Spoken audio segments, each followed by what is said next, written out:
Hi guys, and welcome to another kit review. Okay, so today we're having a look at this beastie. It is from Trumpeter. It is their 1/35 scale German Panzerjagerwagen Volume 1. Okay, so this is quite a large kit. It is quite a large box. Alright, so it's 274.8 millimeters long. 94 millimeters wide, 76.5 high, and it has 206 parts, and the rail bed is 500 millimeters, so literally half a meter. So this is quite a big kit. All right, so you will need a bit of space for this, and as you can see, it is an armoured rail wagon fitted with a Panzer IV turret. Okay, usually travelled at the front of an armoured train.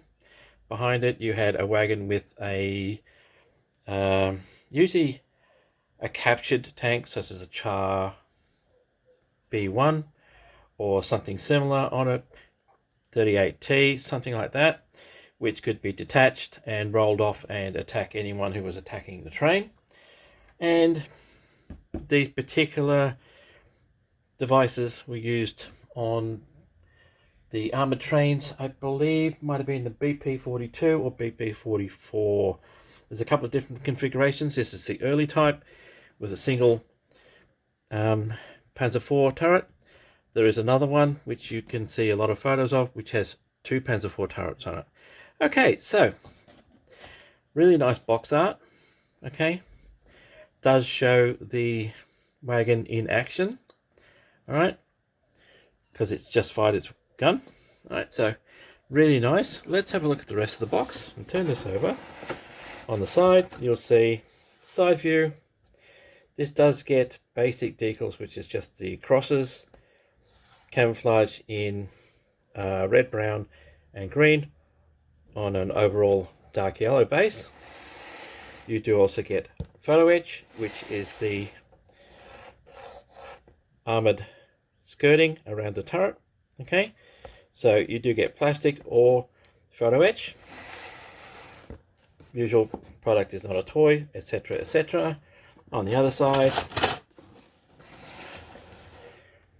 views of the actual model. Okay, it does have a almost full interior in the turret, which is really nice, but no crew, unfortunately. So it means you can leave the hatches open, but no crew. So you'll have to source the crew from somewhere else. This is the model on the railbed. As you can see, it is quite large. It will take up a fair bit of shelf space. Okay, this is a basic I'd say basic history of the Panzerjagerwagen. Okay, but you can learn a lot more from online sources. I do have a couple of books on the armoured trains myself, which I use for references. Okay, so that's the box. Let's have a look and see what's inside. Okay, so this kit cost me around $40 Australian. Normally retail around about $70 to $80 Australian. So when this came up, I thought, you know what, just go for it. Instructions, color sheet of camouflage, and naturally enough you don't necessarily have to follow this pattern. Okay, use your imagination. This is the instructions for the rail bed. Okay, which if you're going to use this, I suggest making that first so you can get the wheels all sorted out. And let's see what we've got. Decal sheet, Photo Etch sheet, 2 sheets by the way, to make up the complete skirting around the turret. 1 bag with the rail bed in it. This is the actual body, so this is about the size of a Tiger tank, in length anyway.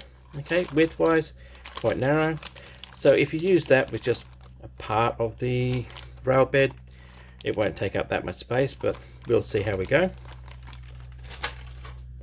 Then we've got one bag's got the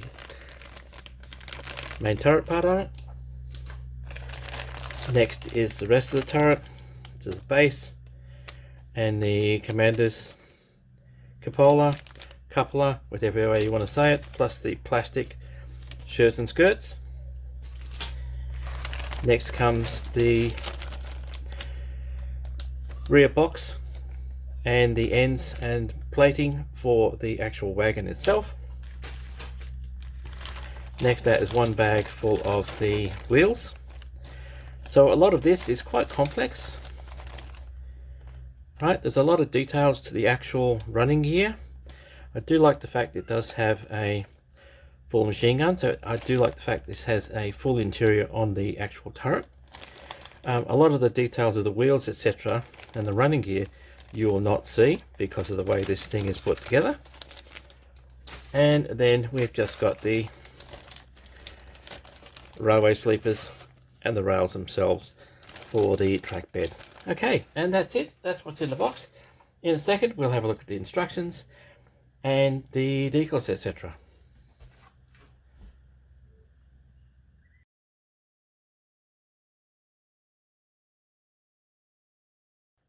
Okay, so instructions. First up, basic assembly for the track bed.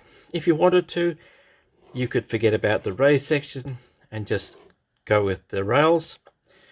I would recommend doing this first, so that when it comes to sitting the wagon and the wheels on the track, you know that the spacing is right and it's going to sit nice and square. Okay, that's the easy part.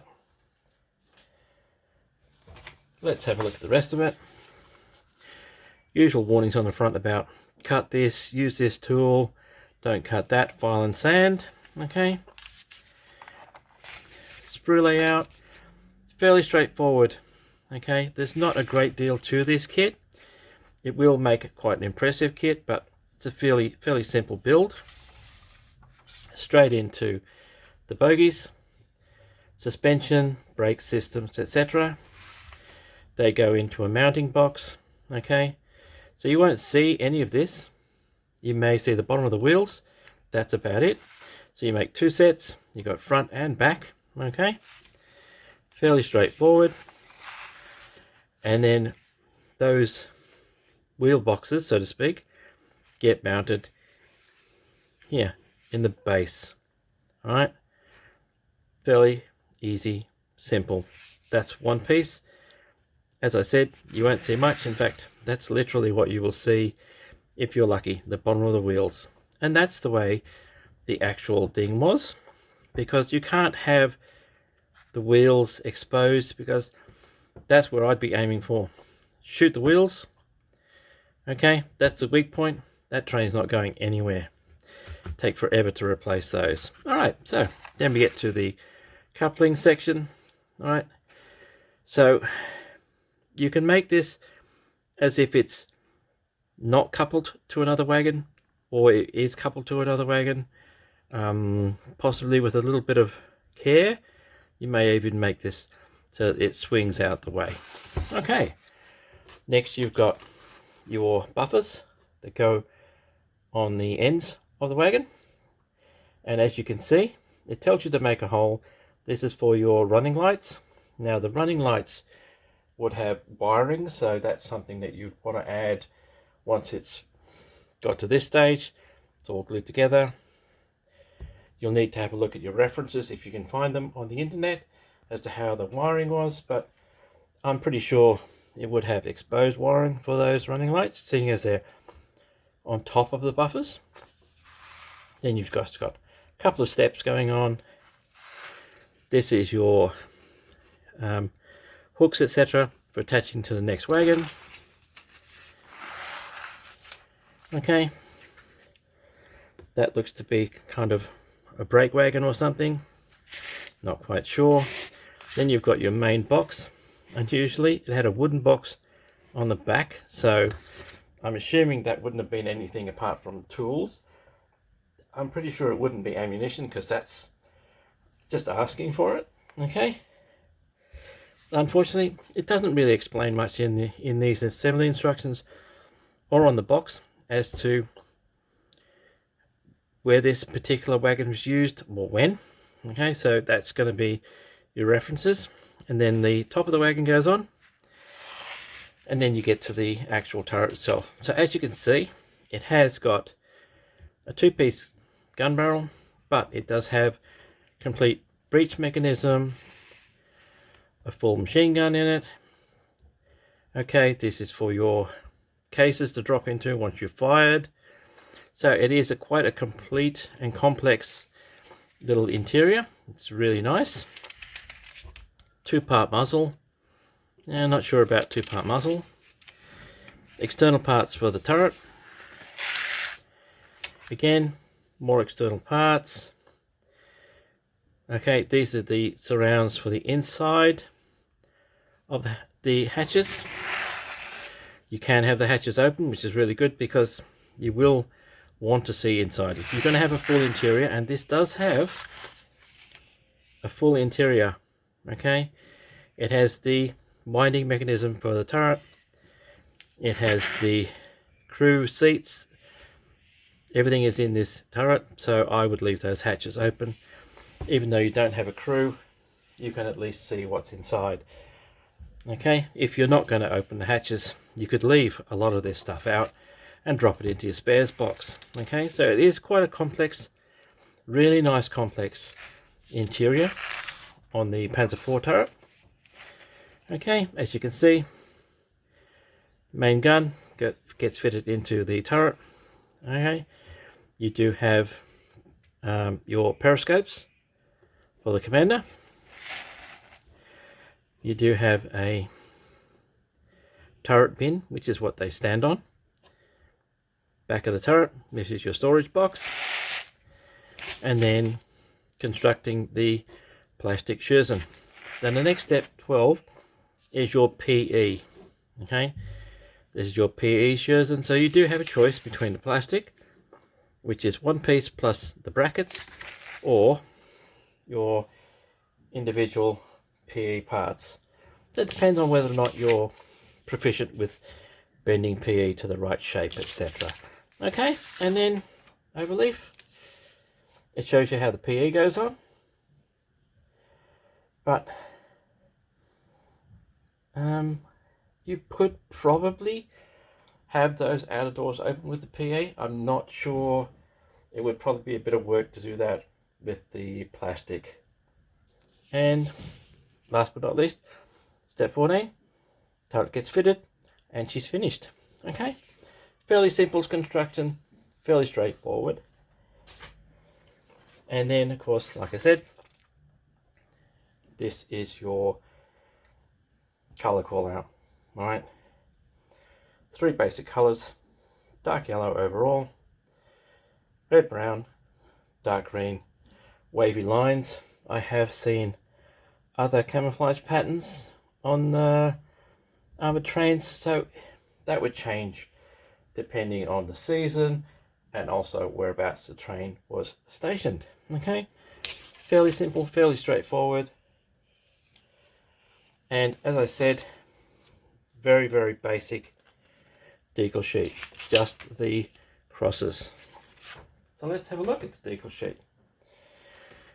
And there you have it, 4 crosses. Right, hope you can see those. 4 white outlines and 4 black, depending on your camouflage scheme for this particular wagon. And that's it. So you may want to look at your references.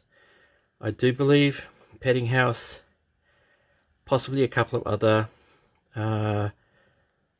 decal manufacturers do German rolling stock for the Reichsbahn, etc. So references for those if you want to kit this out with the proper railway markings. Okay.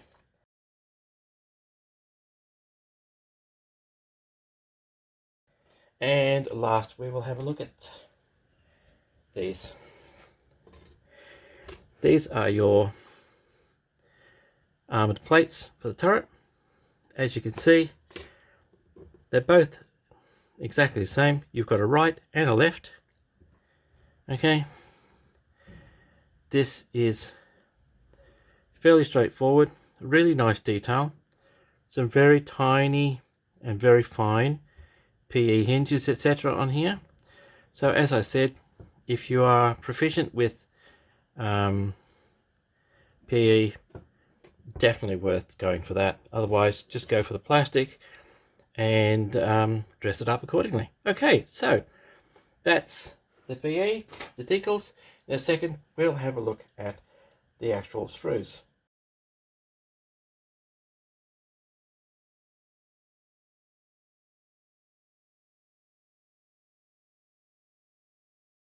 Okay, so let's have a look at the sprues.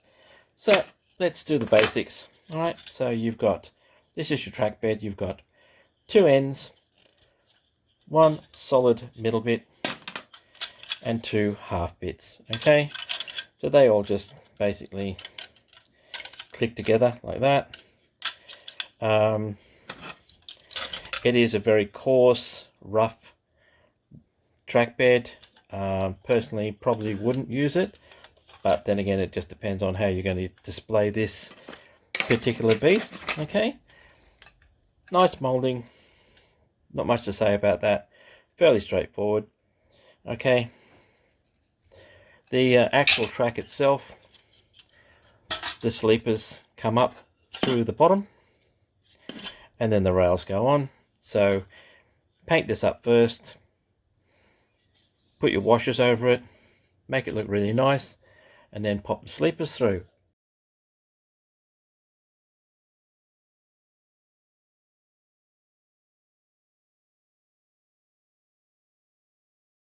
Speaking of which, here we are. Here's quite a big sprue.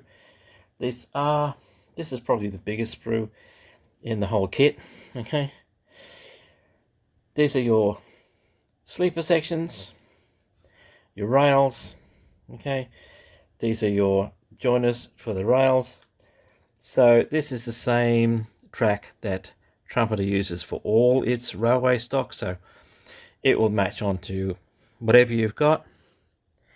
It does have a wood grain texture, fairly faint wood grain texture on the top, but of course nothing on the sides and nothing on the ends.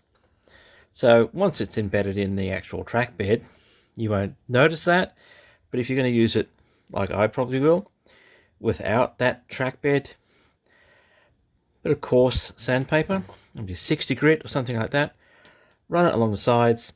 It will give you a really nice texture, and then you can just paint this up and away you go. Okay, so just a note on the track, only the top would be shiny. Normally the actual sides of the steel is a dark rusty color. That's the way it's meant to happen.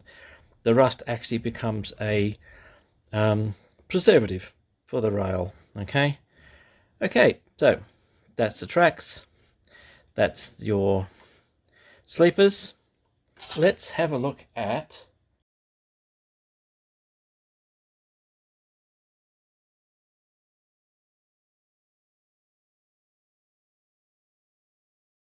the actual body. Alright, so this is the bottom. Really nice bolt detail on the sides. Okay, really nice. And with a good wash, they will all come up and shine. Right, they'll stand out. Really nicely done. No major mold problems on the sides. A couple of divots on the bottom, but you won't even notice that. Okay, and as I said, the wheel boxes just fit here, and the wheels pop through, and you'll just see the very bottom of the wheel hanging under there. Okay, so that's the bottom.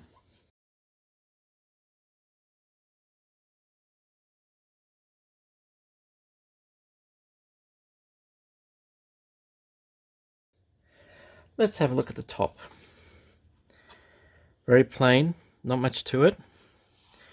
There's a really nice pattern okay, tread pattern on the top here. This is where the large wooden box goes on the back. But apart from that, nothing. It's very plain, very sharp. No major molding problems, no bolts or anything. And I believe that's the way the original, the real Panzerjagerwagen was. You don't want too much to slow down any shells hitting you. You want them to bounce off. Okay, so that's the top.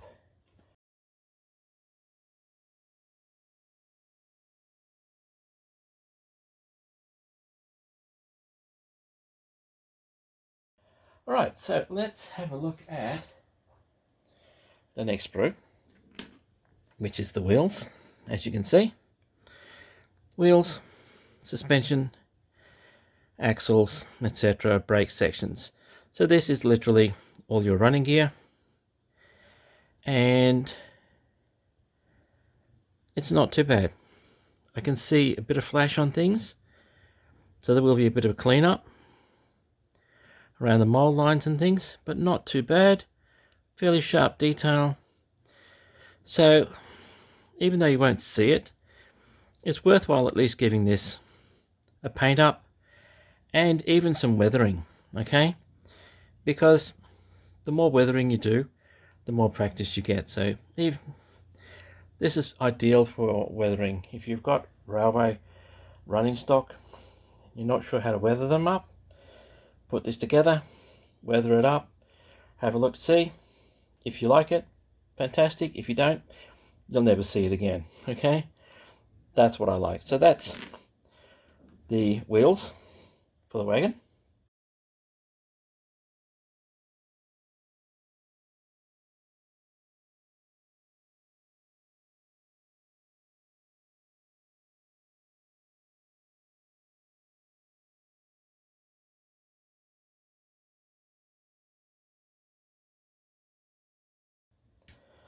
So next up, we've got the next sprue. So these are your wheel boxes. This is the box on the back of the wagon and the ends, okay? This is the front dozer blade, I guess you'd call it, okay? That goes on the bottom of the wagon.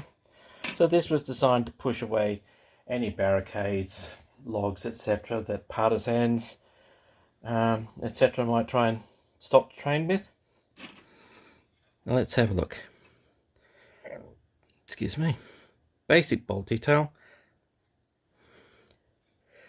The box does have a wood grain on it. Okay, so that will come up with a nice wash. And look, I've seen a couple of kits of this that have been made up, and this has been painted wood color. You could get away with that, but this being an armoured train and fully camouflaged, a box this size, that would be camouflaged as well. Okay, so literally the whole thing would be camouflaged. All right, this is the army. This is the military. Literally everything gets painted. What was the old saying? If it moves, salute it. If it doesn't, paint it. Okay, and that holds true for most armies, no matter when. All right, so really nice detail, very sharp. So far I haven't seen any major molding problems. A little bit of flash around some of the molding lines, but nothing that can't be fixed with a little bit of work. So that's really nice.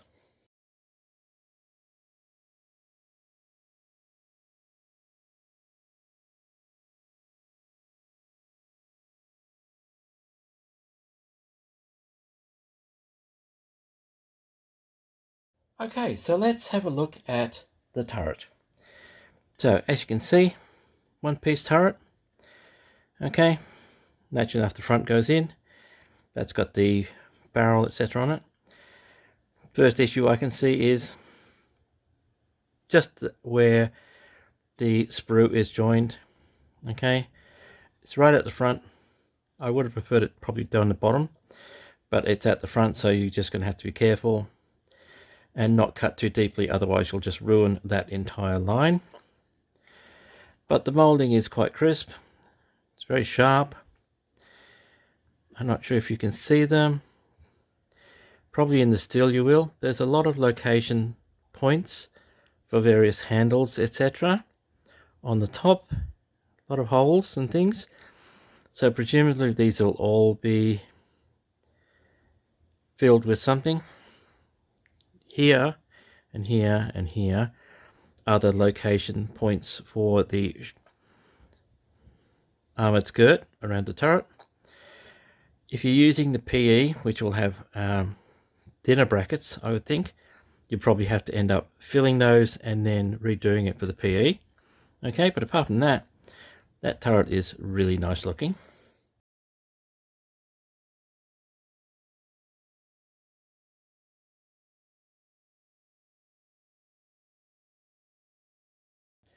So let's have a look at the skirts. Okay, so two-piece barrel, front of the turret, bottom of the turret, with a really nice detail. Okay, they didn't have to put that in there, but it is a really nice cog detail on here. This is the bottom of the turret bin where the crew stood. These are your armoured plates, and that's really nicely done. However, turn her over. I guess with a bit of work, you might be able to get those open as doors, but we'll see how that pans out. I can already see a problem with the barrel though. Not sure if you can see it, but it's curved. Okay, the ends are curved upwards on the sprue, which means when the two halves go together, they'll be curved outwards. That's going to be a challenge to get that together. I may have to see if I can get a replacement barrel somewhere else. We will see. We will see. Apart from that, really nice detail. Let's have a look on the inside here. So no major issues with molding. I would can see that there. And I'm not sure if something goes on there or not, because it's on both sides. So look at the instructions. That may need to be filled before you put this together. Okay, so that's the outside.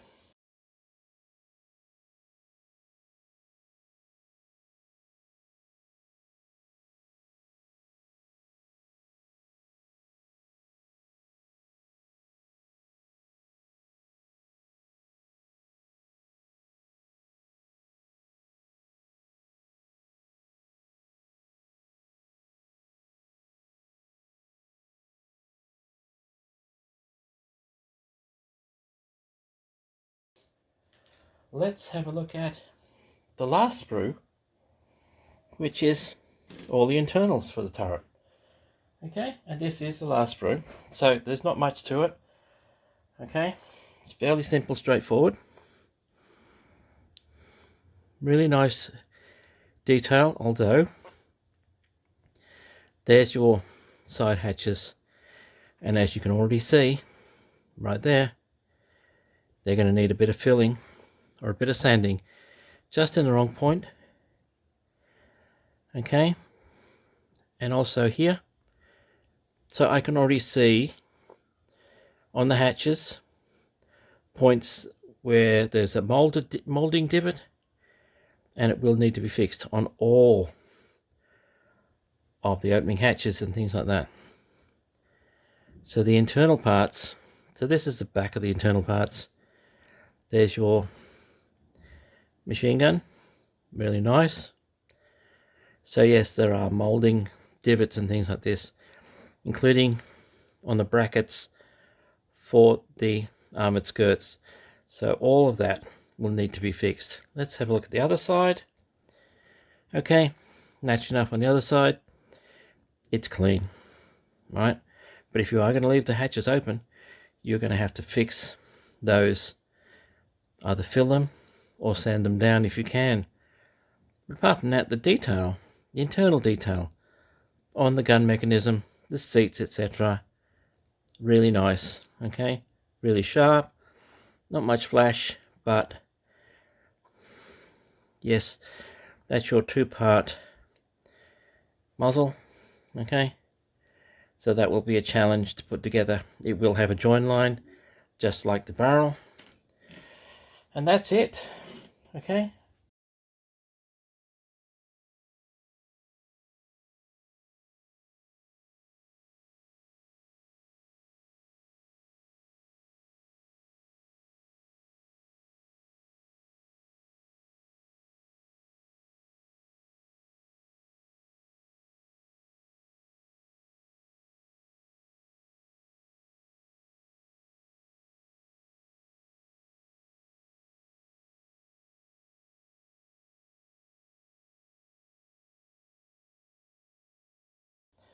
So literally not many sprues in this, not much to it. Going to be a bit of work to fix all those mold divots, some of the mold lines, etc., and especially that slightly bent barrel. But in the end, this will be quite an impressive kit. Alright guys, and that brings us to the end of this one. So that is Trumpeter's 1/35 scale Panzerjagerwagen Volume 1. Okay, I hope you've got something from this review. I know I have. I've seen a couple of issues there, but nothing's insurmountable. Anyway, we shall see what the future brings. I hope you've got something from this video. Thank you for subscribing. Thank you for your comments. And until next time, take it easy, stay well, and I'll see you later.